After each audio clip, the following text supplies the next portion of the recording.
Hello everyone, my name's James and welcome to South Africa Wine Club Send by the Wine Club by Majestic. Personally, I'm really excited about this send. I think this case is absolutely fantastic. But before we dive into all the details, I want to just introduce my colleagues here. I've got three lovely colleagues here in the Wine Club. I'll get you guys to introduce yourselves, please. I'm Christine, I'm buyer at Majestic, and I work with Beth on selecting these wonderful wines for you. Hi, I'm Beth. I'm Master of Wine, and yes, I work alongside Christine in the buying team.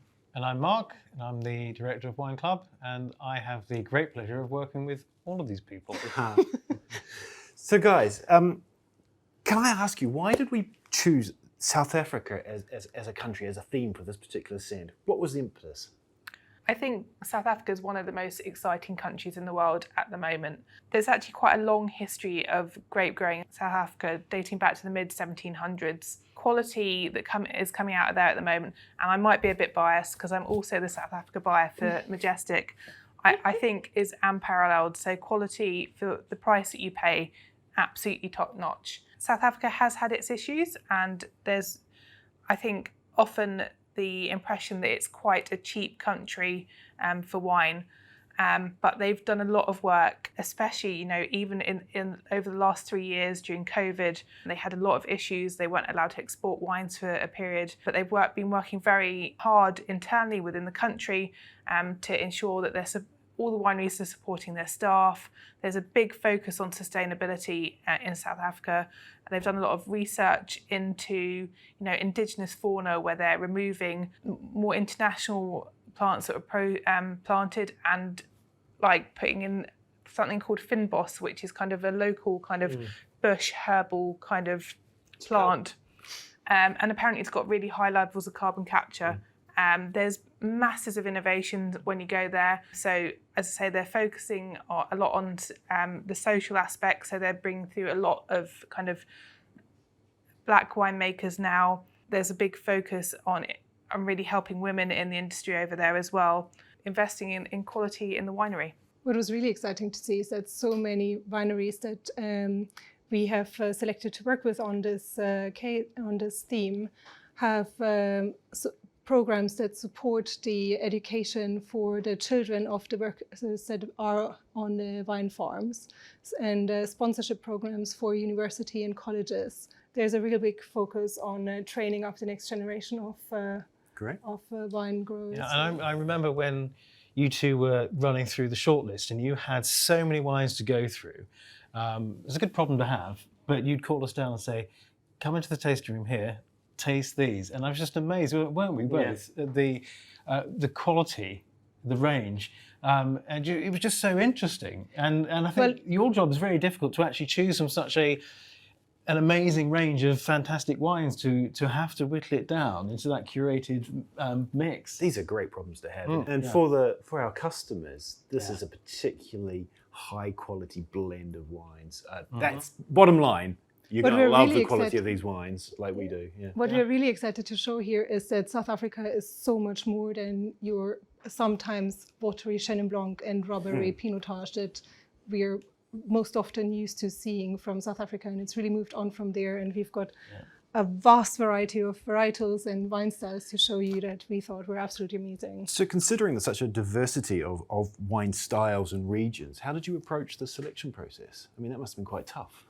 Well, we have a long history as Majestic, and expertise and partnerships with wineries and growers in South Africa, but also experts around the world that can recommend us new up-and-coming areas and regions. And certainly that was our first initial Again, you've got the benefit sourcing of the 40 years of heritage. Exactly. And all those relationships that Majestic has built up over the years. These are just crucial. Without that, it would be impossible.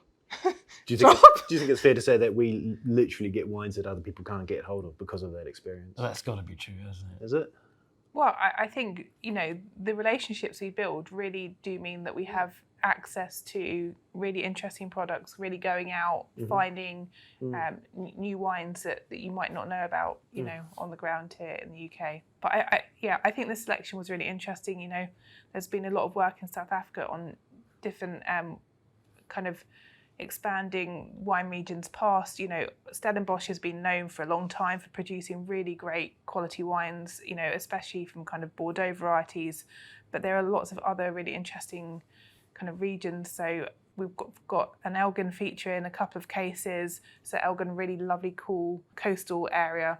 And I think that's what makes South Africa so interesting. You know, it's a really warm climate, but it is right by the coast, which adds a really lovely, cool freshness to a lot of the wine. And then on the contrary to that, you've got Swartland that's really in our experience now over the last couple of months, the up-and-coming region where there has been so much investment in restoring and renovating these old ancient bush vines that are there. The dry farming has really made a lot of difference in wine quality there, and wineries that have invested in great winemaking facilities to take the best out of these grapes that they get from there. And sustainability was something that was coming through a lot when I was reading the backgrounds of a lot of these wines. Yeah, 100%. It's really interesting though, you're talking about all the investment that's going on currently, and you're right, all of this is a live topic and it's recent stuff. But historically, South Africa is really interesting because it's classed as New World, but it's been around for a long time in terms of wine production, hasn't it? Am I right? Well, yes, it's been around since mid-1600s. Which is old for, you know, New World countries. Yeah, no, it definitely is old, and so there is a lot of knowledge there. And they've gone through, you know, different periods, and they've had their issues, but I think it's in a very strong place at the moment. And it's improved massively over the last 20 years or so. Fantastic. Yeah. Well, obviously we're excited about the wines, and we're going to present today our favourites from each of the cases, which is going to be really exciting. But of course, touch on some food as well. Yeah, I was going to say, you know, Wine Club's more than just the wine. We've also got the food. We've got the online extra details. Mark, remind us, what are the benefits? Yeah, so it's not just any wine club. We really went into this not wanting to be just another wine club. We wanted to leverage, as I said, the 40 years of heritage that we have, those relationships with the winemakers, real authenticity, and wines that deserve their place in the case. I've said that before, but it still holds very true. Beth and Christine they spent so long choosing the shortlist for this collection of cases, and you know, you've come up with some real stunners. So congratulations there. But it's also about the stories behind the wines. It's wine in context.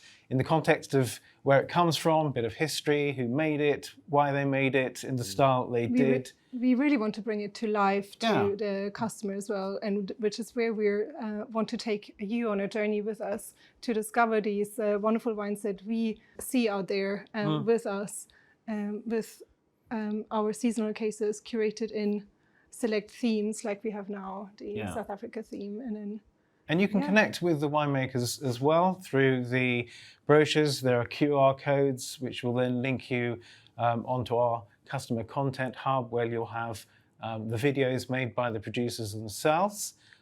You'll have access to these videos as well, which you've done for this case and also past cases as well.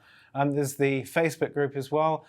We think it's important that we have a It's really grown into quite a vibrant community, the Facebook group. Yeah. So, you know, please keep it dynamic, keep it live, keep it real. Let us know what you think. Hints and tips, and tell us how you got on with the recipes. You know, we've tried a few ourselves already with mixed successes, but I think it's fair to say that they're all reasonably straightforward. James, you have a chefing background, so I know that they're a long time ago, but easier for you to do than they are for me. Quick shout out to Georgia East. Those are fantastic recipes. We're thrilled by them, and well, they're just delicious. Good. Should we move on to the wines, guys? Should we actually taste something? Sounds good. Let's do it. Hello, everyone. Welcome to this tasting of the Tour case. The Tour case is potentially the case that really showcases the quality of the wine more than any of the others. I think it really comes into its own on this particular case. I'm going to run through a couple of my favorite wines, and then my colleagues are also going to run through their favorite wines. Clearly mine's going to be the best, but hey, we'll see. So let's get straight into it. We've talked about South Africa's ability to show many, many different types of climates. This here is the Guna from Iona, and it is a fantastically fresh Sauvignon Blanc, okay, that really captures everything that's great about Sauvignon Blanc. I'm going to start pouring and stop talking so my colleagues can have a taste as well. Well, yeah, Iona are based in Elgin, so really lovely combination of the Atlantic influence because it's 10 kilometres from the coast. Mm-hmm. And I think you said the grapes are grown at altitude as well. They were, yeah, 450 metres, I believe. So again, that's that cooling effect, isn't it? Which just, when you talk about altitude and wine, it really just translates to sort of a freshness, right? It keeps the acidity levels high, which gives you that classic Sauvignon zest and vibrancy, really, isn't it? But also the wines have a lot more time with the cooling effects of the higher up nights to develop all the flavors without just producing sugar. So you have much more phenolic ripeness rather than just phenolic sugar. ripeness. Tell me about phenolic ripeness. Well, it's just all the fruit flavors and complexities of the grape itself rather than just the build-up of sugar and fructose. Yeah. Yeah, I was just going to say in the glass, I think it's quite interesting because, I think New Zealand is probably most associated with Sauvignon Blanc now. But this is a slightly different, slightly more reserved style, maybe slightly more in that kind of French Loire style. Most really definitely. Crisp kind of citrus notes on the nose. It's not over the top like you'd get from New Zealand. There was a bit of grassiness to it, though. There is some grassiness, but I think there's a really nice elegance as well. Lovely. Fantastic. Okay. I want to talk to you about the Rosu Heritage Dryland collection from Paardeberg cellars. They're based at the foothills of the Paardeberg Mountains in Paarl. And this is a white blend. What's it blended off? Chenin Blanc, Grenache Blanc, and Viognier. Yeah. Calm, Don't breathe. forget me. Start again. It's a blend of Chenin Blanc, Grenache Blanc, and Viognier. Yeah, and I think it's really interesting because Paarl's obviously slightly further inland, so slightly further away from the coast, so really great for kind of producing those dry land, slightly richer styles of wine. That's lovely. Oh, that's really honeyed on the nose. Can I take that one home? I was just thinking, I'd forgotten how great that wine is. It's so concentrated on the palate, it's so rich. Again, a really food-friendly wine there, I think. Might almost be as good as the wine that I've selected, but not quite, I don't think. So, De Morganson are kind of a really classic producer in South Africa with a history that dates back to the 17th century. So obviously vineyards started being planted in South Africa in the middle of the 17th century. So they really are one of the kind of early producers. The current family have owned the vineyards for nearly 20 years now, and they're really well known for Chenin Blanc, which we do have the DMZ Chenin Blanc in our core range at Majestic, but we thought the Chardonnay was a really lovely kind of elegant wine that we wanted to introduce to wine club members. And so this wine is from Stellenbosch, so one of those, the really classical kind of quality area in South Africa. You've got False Bay close by, which gives really lovely cooling winds across the Stellenbosch plain, which can get quite warm, but the combination of the False Bay and the mountains around it, I think really give a lovely elegance to this wine. The sherbetiness on my teeth afterwards. We're going to move on to Bushvine Chenin from Swartland. Bush vines, so they're not trailed along wires. They just sit on their own, and these are 40-year-old. So old vines, means that their yield is low, but the quality is high. And let's see if that comes through in the wine. And I think when we were tasting for Wine Club, I think I might have jumped up and down a bit when we got to this wine because I really loved it, didn't I, Christine? You did. It's good. It's so much richer than any of the other Chenin Blancs in this, and it really There's a lot complements going on, nicely. so- The other Chenin Blanc that we have in this case from Bruce Jack, which is awesome too. Yeah. In its own way, very different style, skin fermented. So I'm sure you all appreciate and taste. Yeah. But this one, I think there's definitely no way you'd get this confused with a Loire Chenin Blanc. Yeah, barrel fermented, lots of richness. You still get that really kind of appley character you'd expect from Chenin Blanc on the nose. But then on the palate, there's such concentration, a really lovely acidity on the finish.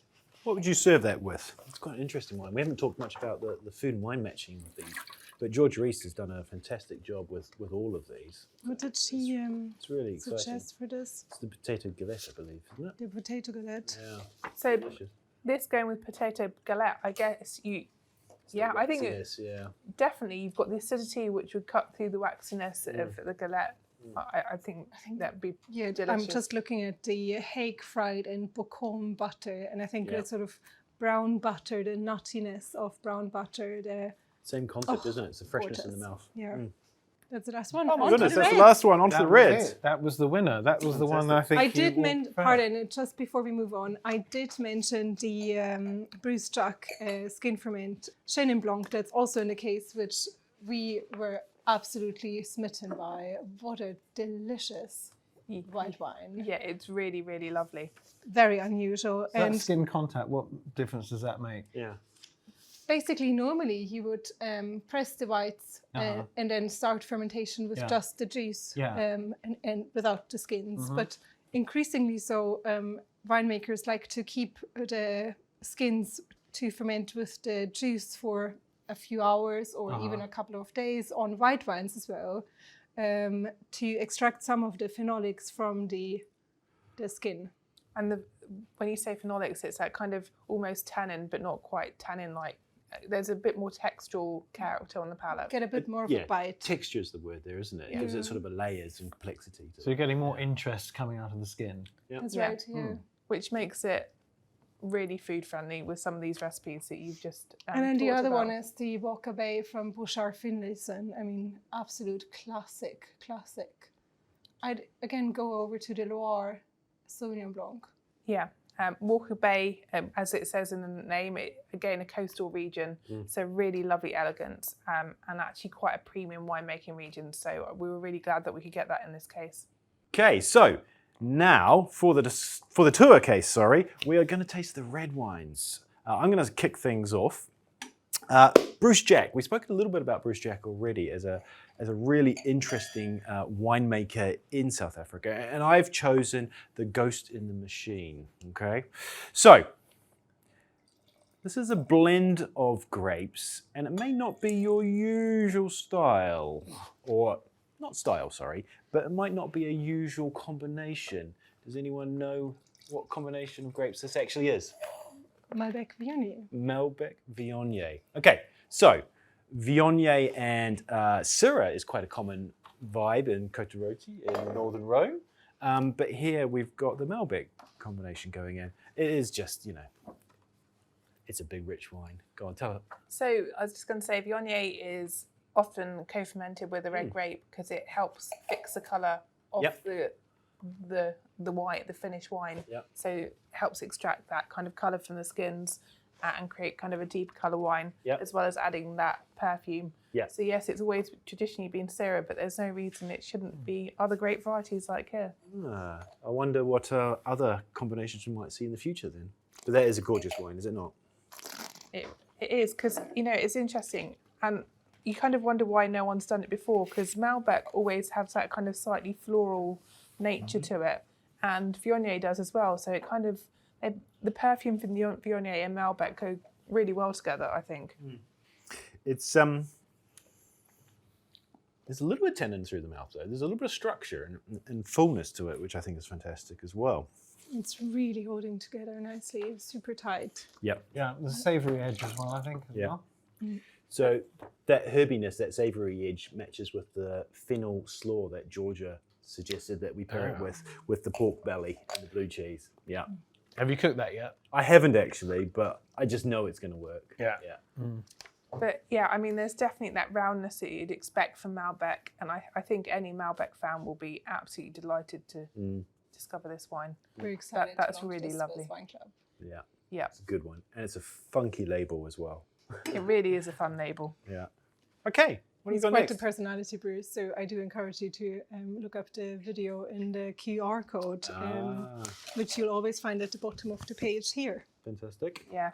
Good. I mean, most South Africans aren't often, particularly reserved, but Bruce is a Larger than life characters. larger than life character. Right, okay. He's always fun to Well, meet. And Larger than life, I think, very much applies to Klein Constantia, which is such a small but hugely renowned area in Stellenbosch.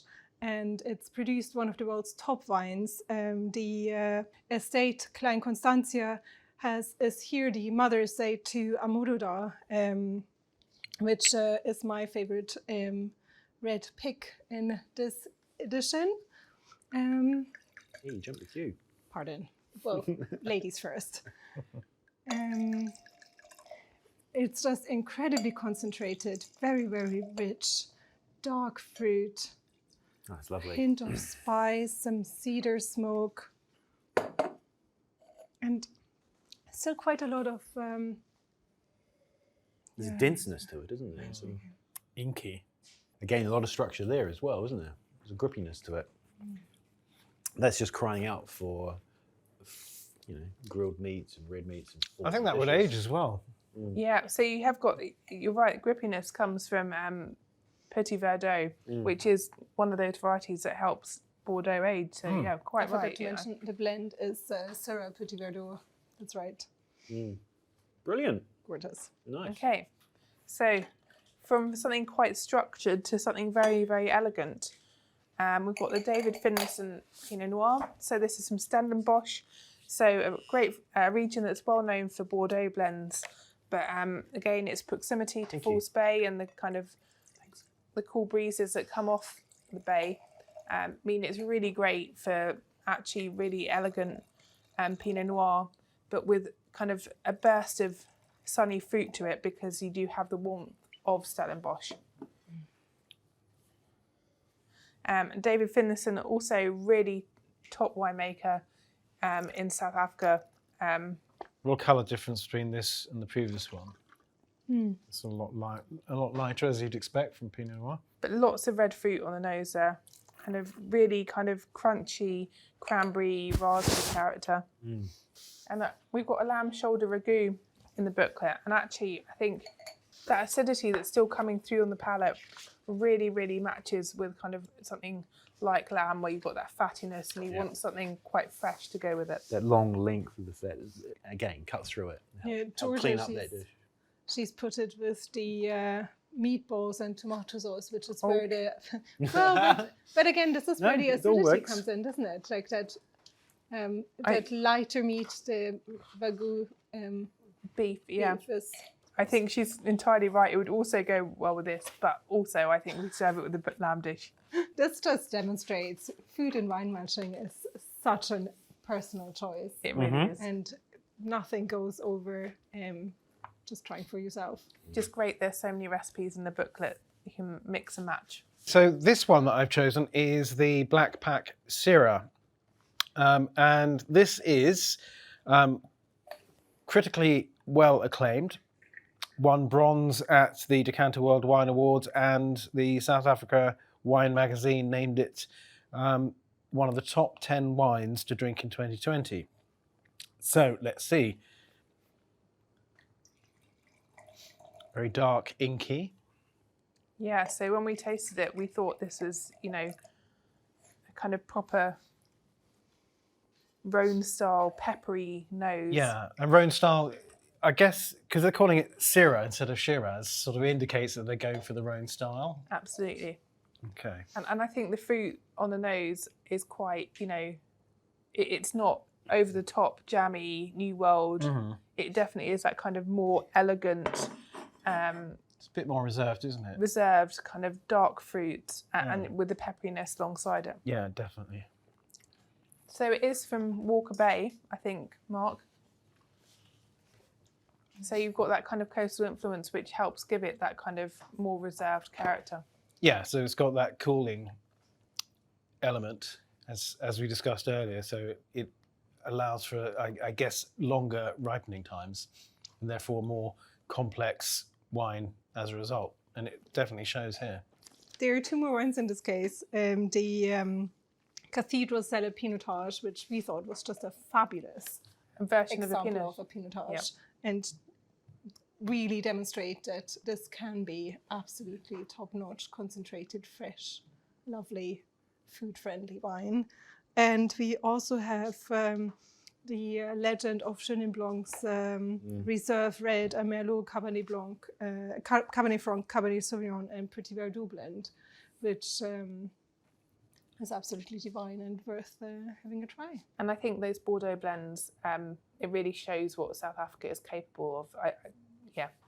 Again, being biased, I love South Africa, but I think their Bordeaux blends are world class. I think this tasting's really taught me, though, that they're not pigeonholed to any one particular style or grape varieties or selection of grape varieties. They really do have a breadth. Really don't they? diverse, yeah. So that's the reds for the tour case. I hope you guys will enjoy this as much as we have. If you want to learn more about these wines, head over to the Content Hub on Majestic, or simply scan the QR codes in your brochures. Also, don't feel like you can't get involved on the Facebook group. We'd love to hear your comments and thoughts. Thank you.